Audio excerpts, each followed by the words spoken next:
ಆದಂತಹ ನಮ್ಮ ಸಚಿವರಾದ ಮೀನುಗಾರಿಕೆ ಸಚಿವರಾದಂತಹ ಮಂಕಾಳ್ ವೈದ್ಯನಿಗೆ ಹೇಳೋದು ಮಾತು, ಅವನು ಏನೇ ಹೇಳೋದ, ದೇವಸ್ಥಾನಕ್ಕೆ ಬಂದಿದ್ದ, ಓಟ್ ಹಾಕೋ ಮುಂಚೆ ದೇವಸ್ಥಾನಕ್ಕೆ ಬಂದ್ಕೊಂಡು ಏನ್ ಹೇಳೋದ, ಮತ್ತೆ ನೀವೆಲ್ಲರೂ ಓಟ್ ಹಾಕಿ ನಾನು ಈ ಪೋರ್ಟ್ ಬಂದರಿಗೆ ಎಂತ ನಿಮ್ಗೆ ಪೋರ್ಟ್ ಬಂದರ್ ಆಗದೆ ಇದ್ದಾಗ ನಾನು ನೋಡ್ಕೊಳ್ತೀನಿ ಅಂತ ಹೇಳೋಗಿದ್ದ, ಒಂದ್ ಮಾತು ಹೇಳ್ಕೊಂಡು ಹೋಗಿದ್ದ. ಈಗೆಲ್ಲ ಹೋದ ಸರ್, ಮೀನುಗಾರರಿಗೆ ಎಳ್ಕೊಂಡು ದಬ್ಬಾಳಿಕೆ ಮಾಡ್ಕೊಂಡು ಎಲ್ಲರಿಗೂ ಜೈಲಿಗೆ ಹಾಕಿದ್ದಾರೆ ಮಂಕಿ.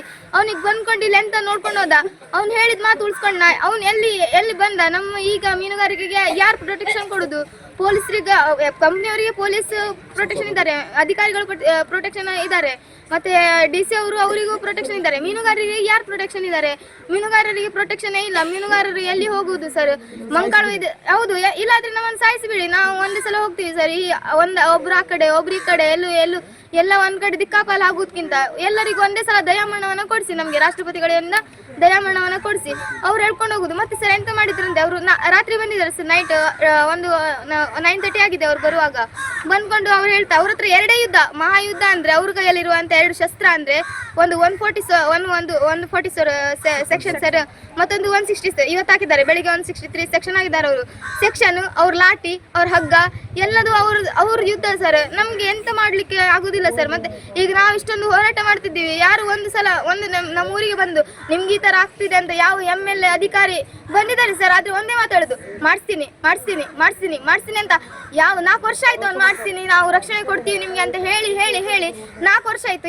ಈಗ ಮೀನುಗಾರರು ಬೀದಿ ಪಾಲಾಗಿದ್ದಾರೆ. ಇನ್ನೂವರೆಗೂ ಅವನಿಗೆ ಎಚ್ಚರ ಆಗ್ಲಿಲ್ಲ. ಅವನು ಎಲ್ಲಿ ಕೂತಿದಾನೋ ಎಂತ ಏನೋ, ಬಂದುಕೊಂಡು ಇಲ್ಲಿ ಒಂದು ನೋಡ್ಕೊಂಡು ಎಂತಾದ್ರು ಹೇಳು ಅಂದ್ರೆ ಅವನು ಇಲ್ಲ. ಇವತ್ತು ಮೀನುಗಾರರು ಎಲ್ಲರೂ ಹೋದ್ರು, ಅವ್ನು ಯಾವಾಗ ಬರುದು? ಮೀನುಗಾರಿಕೆ ಸಚಿವ ಅಲ್ಲ ಅವನೆಲ್ಲ ಹೋದ? ಹೇಳ್ಕೊಂಡು ಮಾತೆಂತ ಅವನು? ಬರ್ತೇನೆ, ನಿಮ್ಮೊಟ್ಟಿಗೆ ಇರ್ತೇನೆ, ನಾನಿರ್ತೆ, ಇವ್ರಿರ್ತರು ಬರ್ತರು ಅಂತ ಹೇಳ್ಕೊಂಡು ಇವತ್ತು ಬಂದ.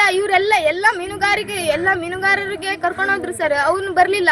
ನಿಮ್ಗೆ ಓಟ್ ಹಾಕ್ಸುವಾಗ ಮಾತ್ರ ಮೀನುಗಾರ ಬೇಕು, ಬಾಕಿ ಟೈಮಲ್ಲಿ ಮೀನುಗಾರರೆಲ್ಲ ಸತ್ತೋಗ್ತಾರೆ ನಿಮ್ ಪಾಲಿಗೆ. ನೋಡು, ಈ ವಿಡಿಯೋ ನೋಡು, ಮೀನುಗಾರರು ಎಷ್ಟು ಜನ ಕರ್ಕೊಂಡು ಹೋಗಿದ್ದಾರೆ ನೋಡು.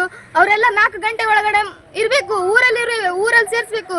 ಇಲ್ಲಾಂದ್ರೆ ನಾನು ಹೇಳಿದ್ದಾಗೆ ಸಮುದ್ರಕ್ಕೆ ಹಾರಿ ನನ್ನ ಪ್ರಾಣ ಹೋಗುದು ಖಚಿತ ಸರ್. ಇವತ್ತು ನನ್ನ ಈ ಸಾವಿಗೆ ಈಗ ನಾನು ಸಮುದ್ರಕ್ಕೆ ಹೋದ್ರೆ 4 ಗಂಟೆ ಒಳಗಡೆ ಯಾರಾದ್ರೂ ಬರ್ಲಿಲ್ಲ ಆದ್ರೆ ನಾನು ಸತ್ತೋದ್ರೆ ಇವತ್ತು ಮಾತ್ರ ನನ್ನ ಸಚಿವರೇ ಕಾರಣ ಅಂತ ನಾನು ಬರ್ದಿಟ್ಟು ಸಾಯ್ತೀನಿ ಸರ್. ಇವತ್ತು ಬರ್ದಿಟ್ಟು ನನ್ನ ಊರಿಗಾಗಿ ಹೋರಾಡ್ತಿದ್ದೀನಿ, ನನ್ನ ಊರಿಗಾಗಿ ಮಾತಾಡ್ತಿದ್ದೀನಿ. ನಾನು ಯಾವ ಬೇರೆ ಉದ್ದೇಶವೂ ಕೂಡ ಇಲ್ಲ.